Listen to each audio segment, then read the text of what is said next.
वो एक तकलीफ़देह सुबह थी। उसकी आंख खुली पर जिस्म में जान नहीं थी। तकलीफ़ और दर्द का एहसास जिस्म को पार करते हुए रूह तक को कुरेद चुका था।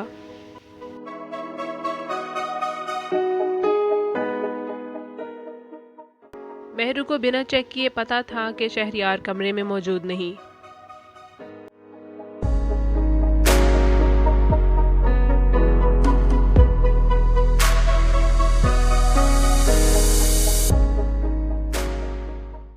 वो खुद ही हिम्मत करके उठी, लेकिन बिस्तर से उठना एक मुश्किल काम महसूस हो रहा था।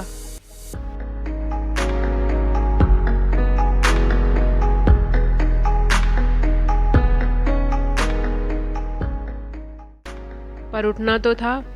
जैसे तैसे वो उठी और वॉशरूम पहुंची और वहां के बड़े से आईने में खुद को देखा।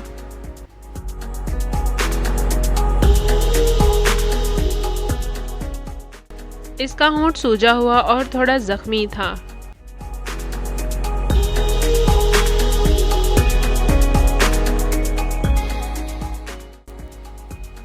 बाल बुरी तरह से उलझे हुए और जिस्म पर जा बजा खराशें और नीलगू निशान थे।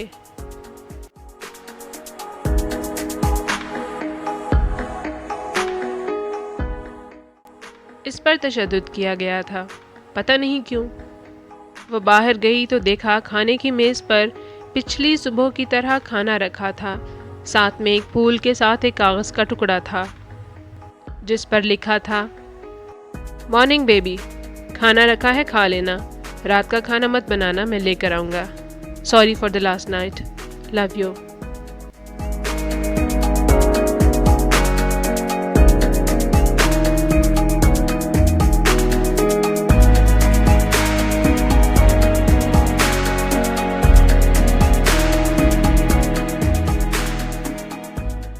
मेहरू ने गहरी सांस ली और साथ ही कुर्सी पर बैठकर सोचने लगी।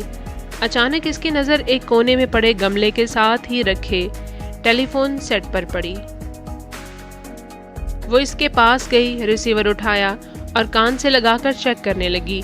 फिर एक नंबर डायल किया पर कॉल नहीं गई। इसने बार बार कोशिश की पर कोई फायदा नहीं हुआ।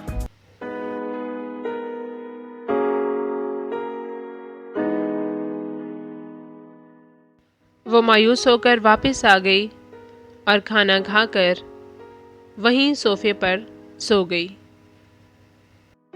रात को शहरयार ने इसे आकर जगाया। वो चौंक कर उठ बैठी। शहरयार का अंदाज मोहब्बत भरा था। वो इसके पास बैठ गया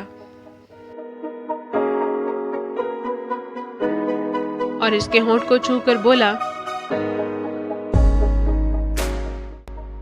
I hurt you real bad। Mehru नजरें चुराकर खफगी का इजहार करने लगी। तभी शहरयार इसे प्यार से मनाने लगा और बोला,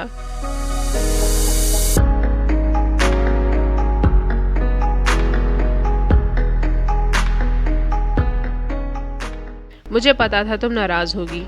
मैं खाना नहीं लाया, चलो बाहर से खा कर आए। आज बर्फ पड़ने का इम्कान नहीं है, बाहर मौसम अच्छा है, चलो। फिर वो खुद इसे तैयार करवा कर बाहर ले गया। गैराज से गाड़ी में बैठने के बाद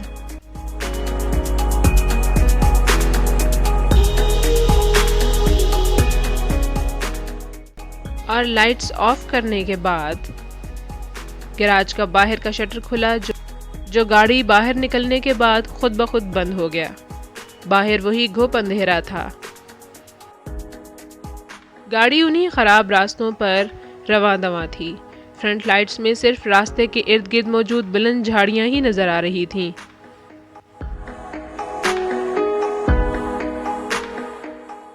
शहरयार अब भी उस बुरी तरह से खराब रास्ते पर बहुत तेज रफ्तार से गाड़ी चला रहा था।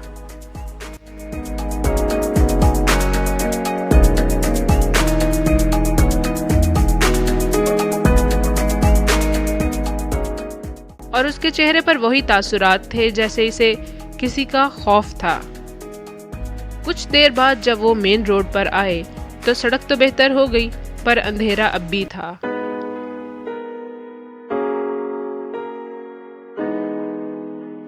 फिर कुछ दूर जाकर रोशनियों का आगाज हो गया और इसके साथ ही शहरयार के चेहरे पर भी इत्मीनान हो गया।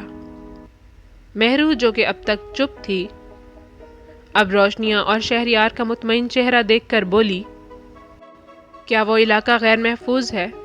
शहरयार ने जवाब दिया, क्यों, क्या हुआ?